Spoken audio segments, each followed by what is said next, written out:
It's interesting to me right now watching which Southerners are teeing themselves up to be the country fried steak version of Gavin Newsom. So I'm watching that play out. Country fried steak Gavin Newsom. I like Yeah, that. that's pretty much what it's going to take. Because it's just us Southerners today, I thought we could zoom out a bit and talk about the South. I'm going to tell y'all a story that is, I'll say it this way. It's the first moment when I knew that Never Trump was absolutely cooked. And that was early in 2016. There had been some glimmers of hope that Donald Trump could be stopped after the Iowa caucuses. Remember, he underperformed there.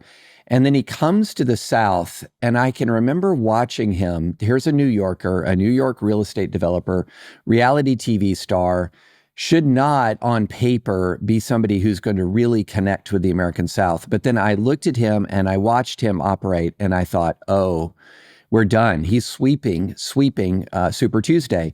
Why? Because he was a very familiar figure. If you are somebody who's paid attention to Southern culture and politics, he immediately fit into that mold of a Huey Long, of a George Wallace, of a Edwin Edwards from Louisiana. And I thought, this person is absolutely connecting at a very fundamental level with his audience. And he's kept connecting.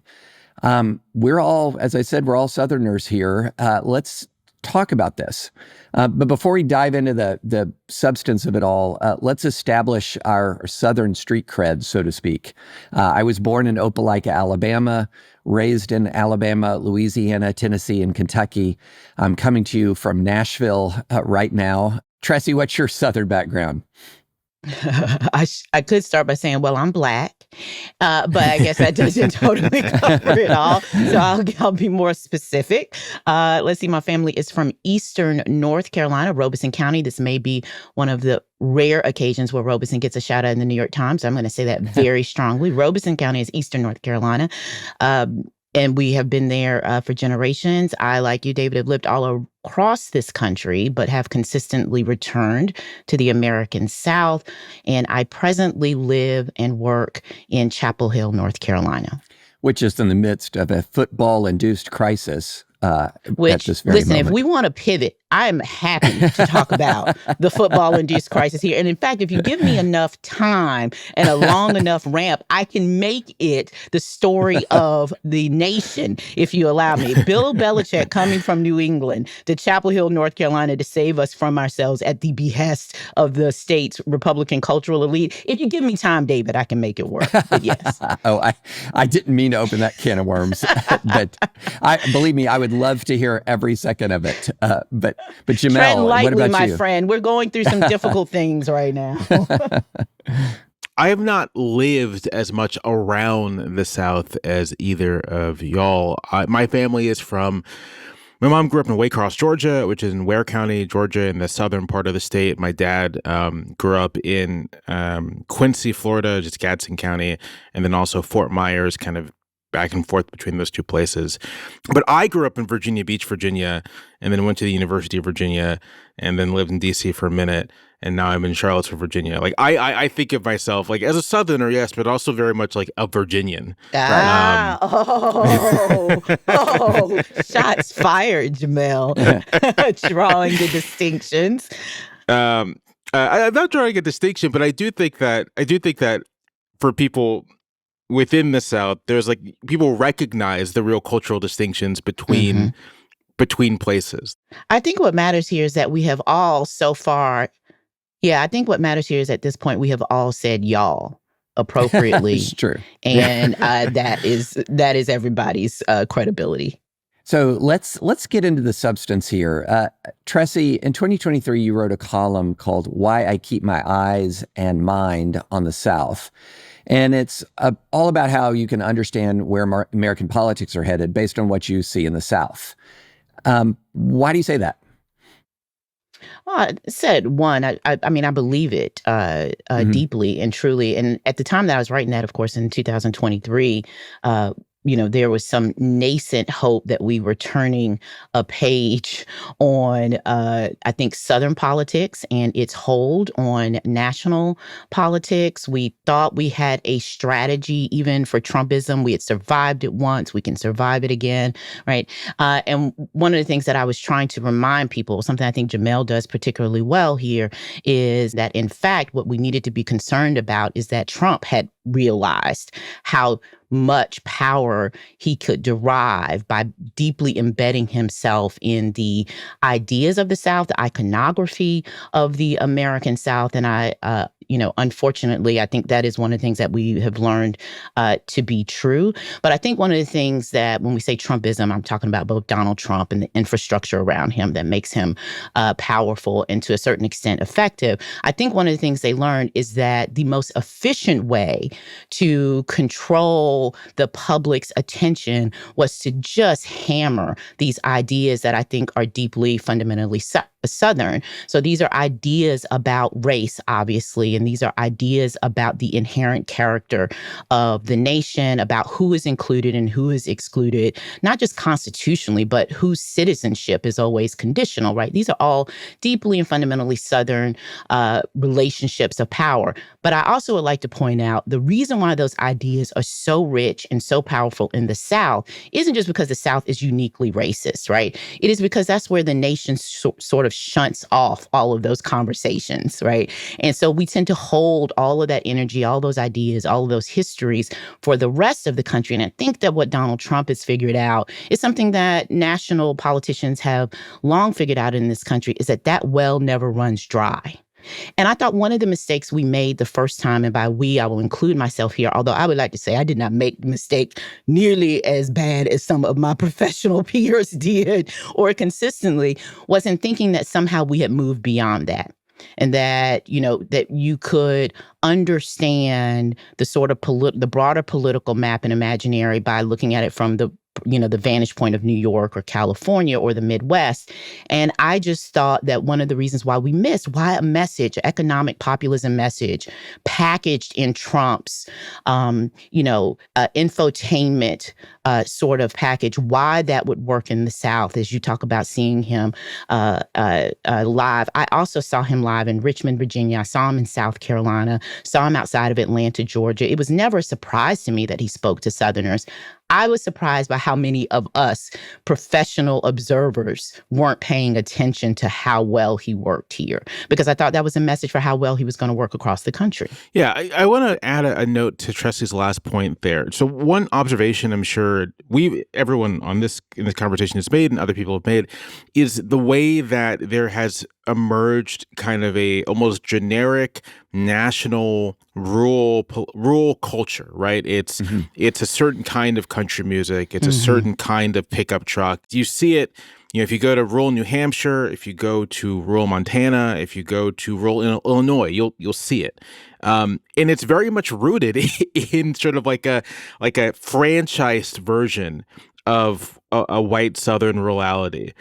And I bring that up to say that it's both the case that the country will sort of shunt its difficult conversations, as Tressie said, about, say, race to the South and make it a Southern problem.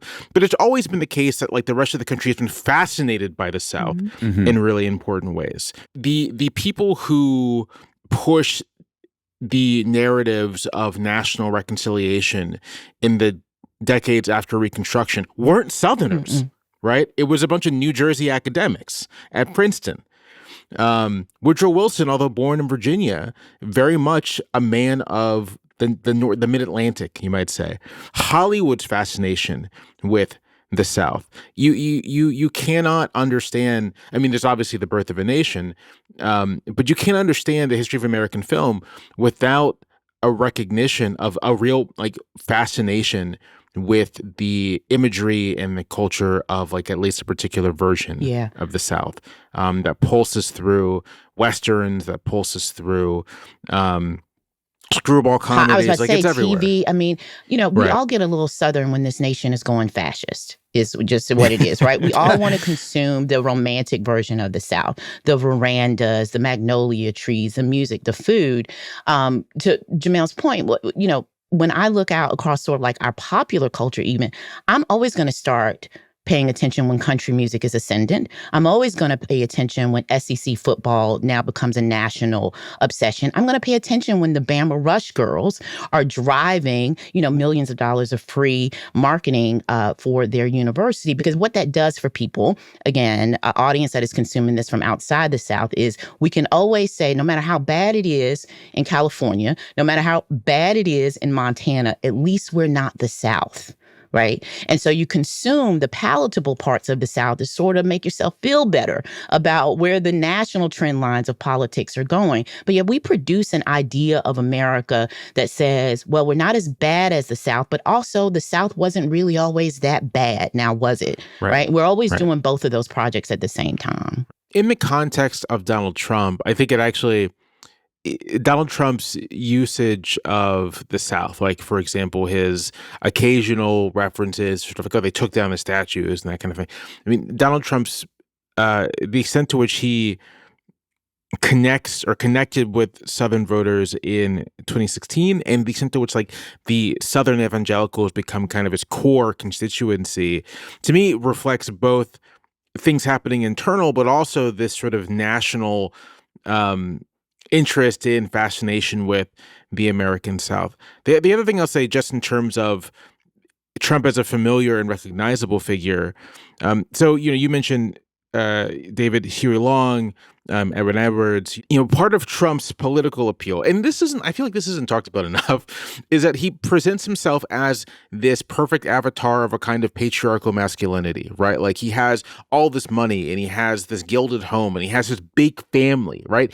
Even elements of him that, the joke, if Obama had done that, people would have gone crazy, and they would have, such as his multiple wives and, basically multiple babies mamas, is in this image of patriarchal white masculinity, Southern masculinity, not an issue, right? That particular image of masculinity is so deeply rooted in Southern culture, going back to the very beginning, and Trump just slots right into it. No problem whatsoever.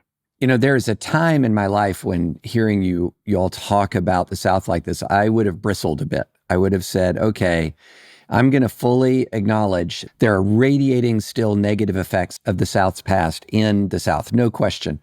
But it really has turned a page in a very decisive way. But I think for me, one of the things that has been very dispiriting about the present moment is that I don't think the South has changed as much as I thought it had changed. That a lot of the elements that I thought of the, quote, what we call New South, what we're called the New South, I'm sure you guys remember Atlanta being called the city too busy to hate, that it was sort of turning the page on racism in the past through commerce, through, hatred was bad for business. And so the South was moving on. It was a commercial place. It was a place that was growing economically, growing in population. It wasn't a backwater anymore. And I grew up in that period right after the Civil Rights Movement, came of age politically after Richard Nixon is gone. And this kind of blip of a moment where the Republican Party, which was rooted in the South, very much started to identify itself around the concept of personal character in response to Bill Clinton. And to me, that was the New South. It had left segregation behind. It had left hatred behind. It was still struggling with the legacy of all of that, but it had largely left it behind. It left all of that populist nonsense behind. And then here comes Donald Trump and makes me rethink almost all of that. And it was as if the new right, what we call the new right now, really is truly the old right. It really is an older right than what you saw, say, in Reagan Republicanism. And its center of revival is in the South. I'm curious, and either Jamelle or Tressie, this really interesting fusion, though, if you look back on it, with the intense religious fervor of the South, at the same time that it has this legacy of extremely corrupt political figures, and this symbiotic relationship that they had, that seems to have persisted into this present era, but channeled and funneled into the person of Donald Trump. Is that too much to say? You know, our perspective on where we are in history is just always shaped by where we enter it, right? And so, we can have an overinflated sense of clarity about, oh, this is the direction that we're going in. And I think things are far more cyclical than we are usually willing to admit. And one of the things that some people have struggled with in Donald Trump is the fact that he is both a departure from the way that politics were operating in the moment, but is not a departure historically. Again, when you talk about like the commerce angle and how much we relied on economic nationalism to sort of save the cultural, moral, and ethical failings of the American South, that supposes that economic progress is at odds with racial regression. And what I would argue is that those things have always not just been compatible, but have been symbiotic. I mean, slavery is an economic system. So these two things are not at odds. It is just that in the South, are always hyper visible in a way that other regional economies in this country cannot say, right? Listen, God bless Atlanta. Atlanta raised me culturally, right? I owe, like 30% of my personality to Outkast. I grew up wanting to be one of the new Black Americans in the Black elite coming out after the Cosby Show and living my great dreams in Atlanta, like every good Black person in the 1990s.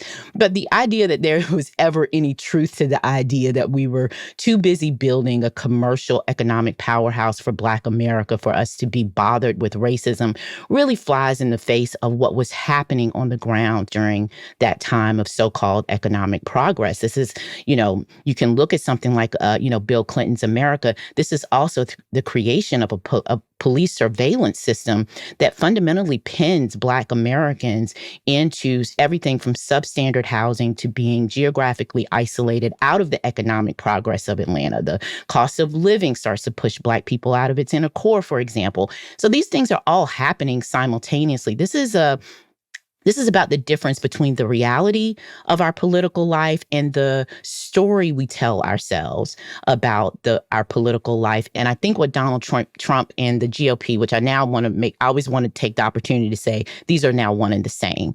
But what they have been able to exploit is like our constant forgetting about that and how much we want to believe that economic progress will take care of these things. And I would just, I always harken back to like somebody like a Du Bois who says these things are not antithetical to each other. Economic progress and racism are deeply intertwined. Yeah.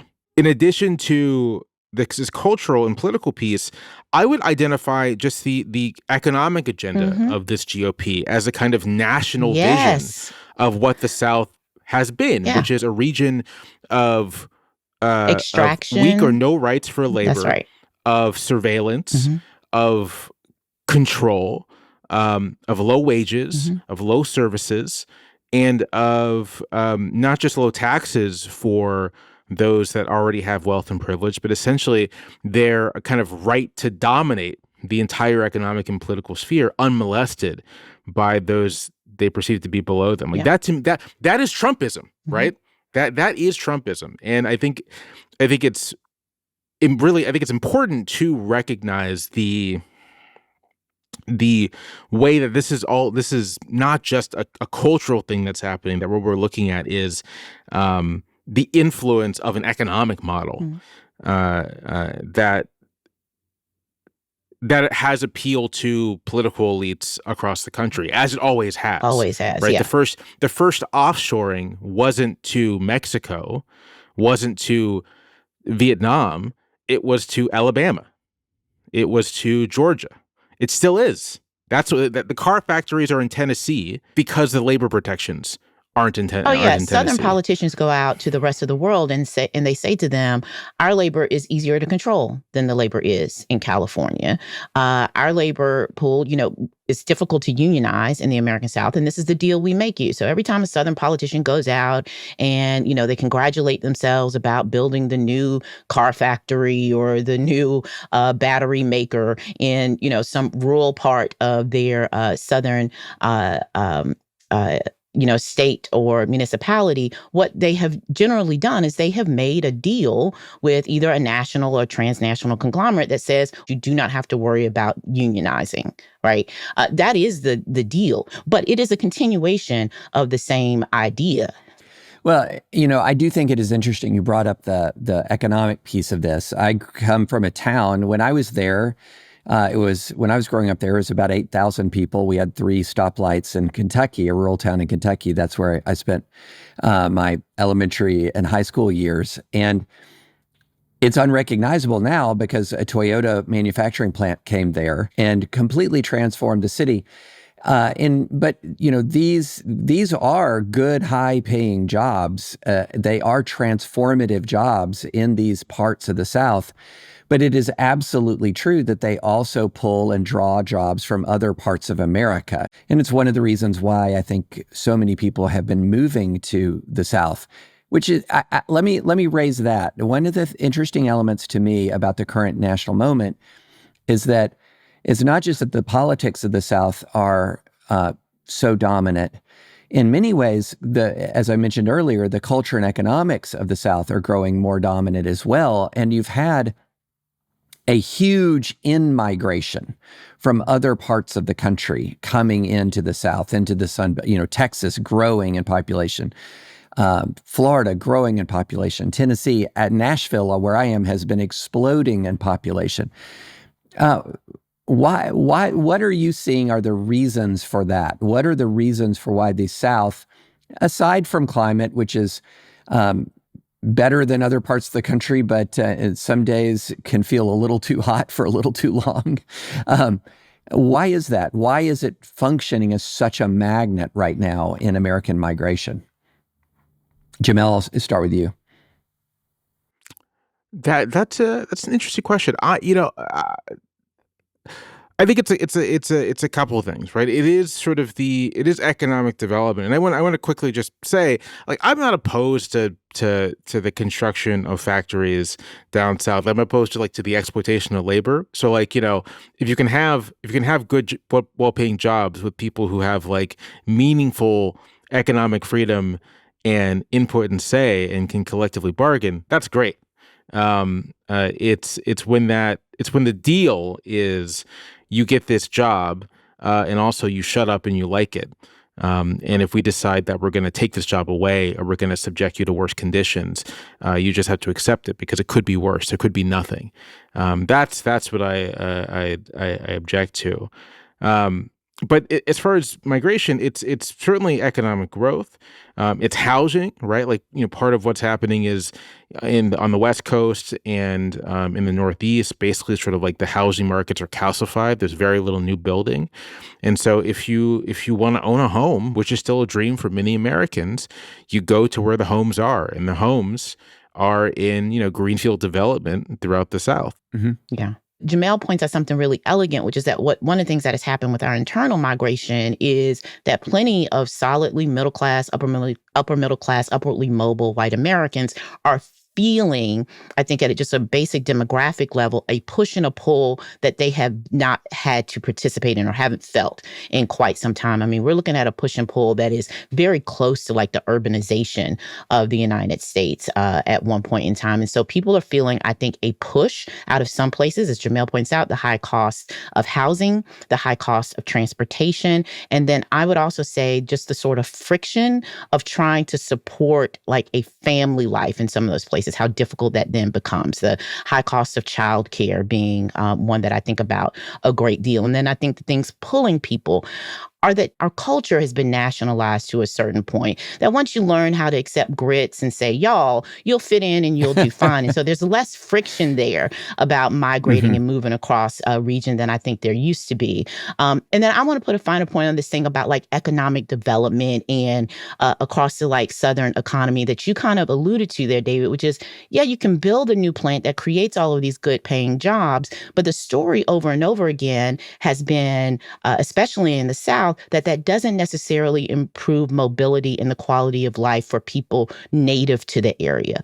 So the opportunity structure that I tend to be interested in the South is, okay, well, build me a wind farm that then transforms the mobility of the people who have been here intergenerationally, who are sort of trapped to that sort of sticky floor of the bottom of the economic ladder in the South. And what we're seeing here is not just a transplant of people, but of ideas that don't necessarily create that kind of mobility for Southern workers across the South, which then leads to a war, a battle for the soul of rural America that you can feel very tangibly in the South. That is just about, like, I think these demographic push and pulls that are moving people around the country in these ways that concern people about their political hold on their homes. Yeah. Well, it's, you both have mentioned housing and cost of living. And in my experience, I've talked to a lot of transplants who've come to Tennessee, a lot. What they will say time and time again is that the exact thing that you said about housing and expenses, that they feel as if they just couldn't afford the American dream in California. They couldn't afford it in New York, but they absolutely can afford it in Nashville, or at least could until Nashville became almost as expensive as some of these cities. But is there anything that the Democratic Party can learn from this? If you've got entire regions of the country that are pulling citizens at scale from sort of core blue areas into these red areas, what can Democrats learn from this from a matter of policy?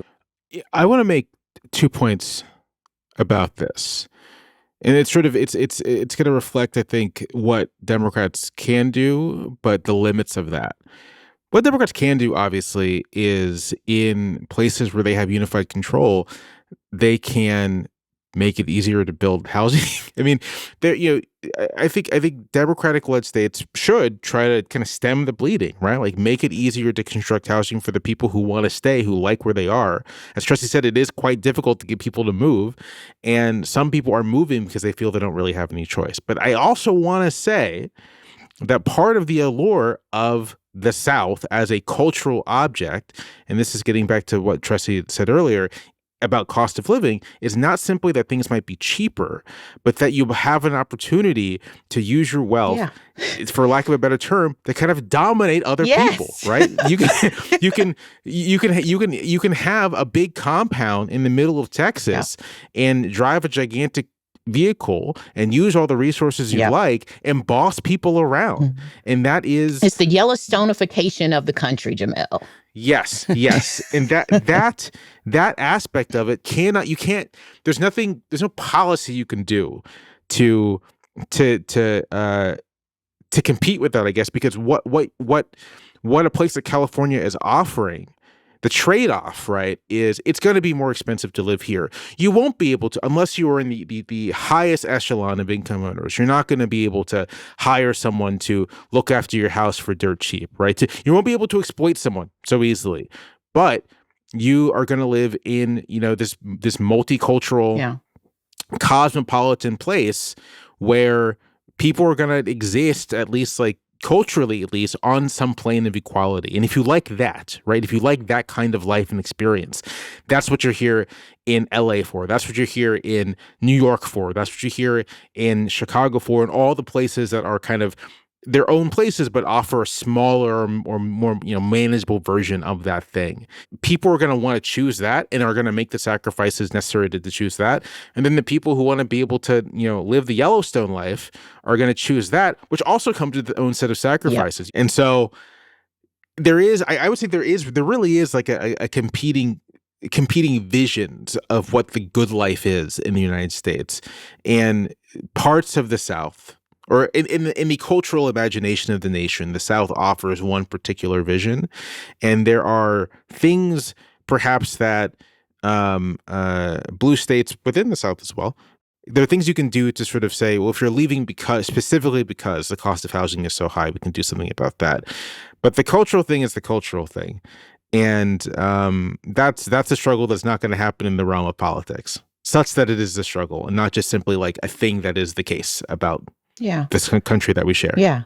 I think about, I'm not comfortable with telling the Democratic Party what they need to do. I'm much more comfortable saying, I can tell you what I think people are saying they need done for them. And whoever steps into the void to do that, that's politics, right? Like, come and give us your vision. And I think one of the things that happened with the Democratic Party in the South, and I'm just going to say this plainly as someone who's seen it, the Democratic Party just has to reckon with the fact that if it wants to matter politically, it has to negotiate with Black political power.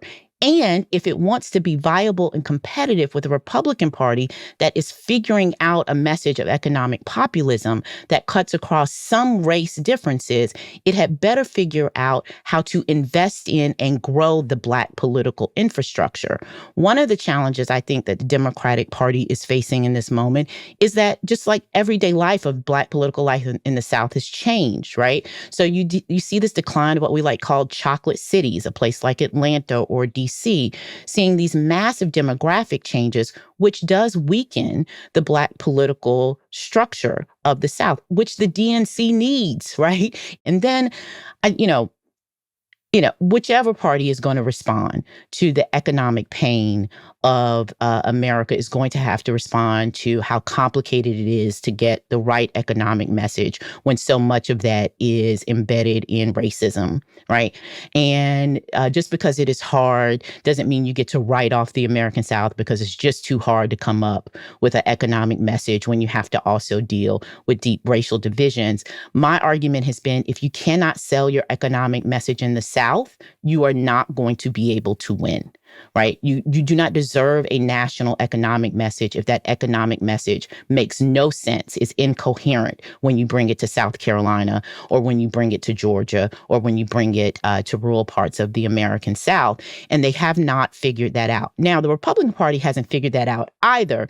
But what they have figured out is that if you play to the national impulse of grievance strongly enough, deeply enough, you can get people to buy into national politics because there is no local politics happening around them that they can see. There's no local politics that is serving them.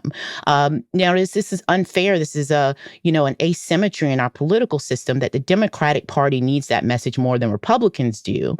But life is not fair, little girl, as my mother liked to tell me. Politics are not fair, little girl. You still have to go out there and shape a message for them. And if you don't do that, then the national message of grievance will win out every time.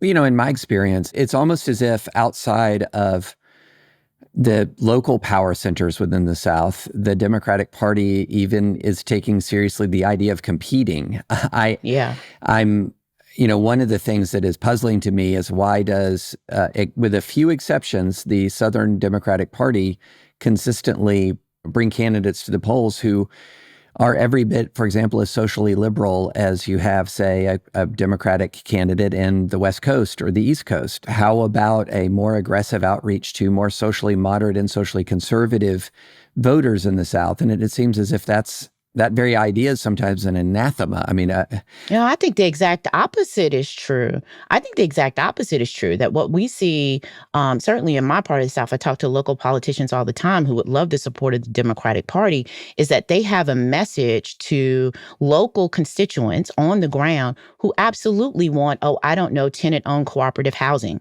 who absolutely want to increase their local minimum wage, or they want a living wage. These are things that at a more like nationalized level sound, socially liberal and out of step with our idea of Southern voters, but that Southern voters want. They will have a candidate who wants to deliver on that for them locally, but because that message doesn't fit the Democrats' national message, that they find they don't get a lot of the, state party support for those candidates. And I actually think that across the South, especially with poor and working class Southerners, strong economic messages that may sound deeply radical on the national stage can play fairly well at home if they trust the political party, right? Then there's a whole lot to be said there that would, like race and education come into play. But if they trust their local political party, can be far more radical. Now, I think at the state level, again, especially in places like North Carolina, we tend to prefer a more socially conservative performance of Southern politics at our state level. But on the ground, especially when you're talking about local elections, it is that the Democratic Party wants to run a far more conservative candidate then can excite the base across the rural parts of the South. I want to also add to this point about trust, which isn't just about something in Southern politics, but national politics. I often think that the desire for candidates, to say, why don't Democrats just run someone who holds more conservative social views, is an attempt to do a shortcut to the trust question. The equation being offered is, if you hold X, Y, Z moderate to conservative social position, this will buy you the trust you need with the critical voters you need to win to be able to win an election. But I just don't think that works. I think we've seen quite clearly it just doesn't work. That the distrust, that the trust deficit is so deep that there's no messaging along those lines that's necessarily going to bridge that gap. And so the question is, well, how do you fix the trust deficit? And that is kind of rebuilding, I think, the Democratic Party, not as basically like a glorified messaging organ, but as an actually present local organization that is engaged in the kind of work that local organizations are engaged in. You can build trust through force of personality, but for parties to build trust, they have to build trust through, I think, actually delivering things to the people they hope to serve. And delivering can happen at the level of the state. It can also happen at the level of sort of like para-state organizations. And that's what I would say, right? Like, I think, for example, that it would be a good idea for the Democratic Party to make serious investments in Mississippi, a state where Democratic candidates with no investment routinely hit the mid-40s in statewide elections. That's a clear sign. Like, it's going to be really hard to close that gap because of racial polarization in the state, but the gap can be closed. And making Mississippi competitive would be a huge blow to Republicans. It changes the game. It changes the math. It changes the game. It does, yeah. Well, what does that look like? Well, what that looks like is redefining what the Democratic Party is. Mississippi, a state where there is such low state investment, will use the Democratic Party as just sort of a private organization, as a venue for public investment. Local Democratic parties are creating public spaces for people to gather. Local Democratic parties are providing, kind of basic services, fixing your taillight, offering tutors for your kids, that kind of thing. And building trust so that when election time does come around, it isn't vote for us because you have some cultural affinity for us. It's vote for us because we've done something for you, and we'll do something for you if you put us into office. All right. On that note, let's move on to our recommendations. So, Tressie, as the guest of honor, you're first. Oh, I am?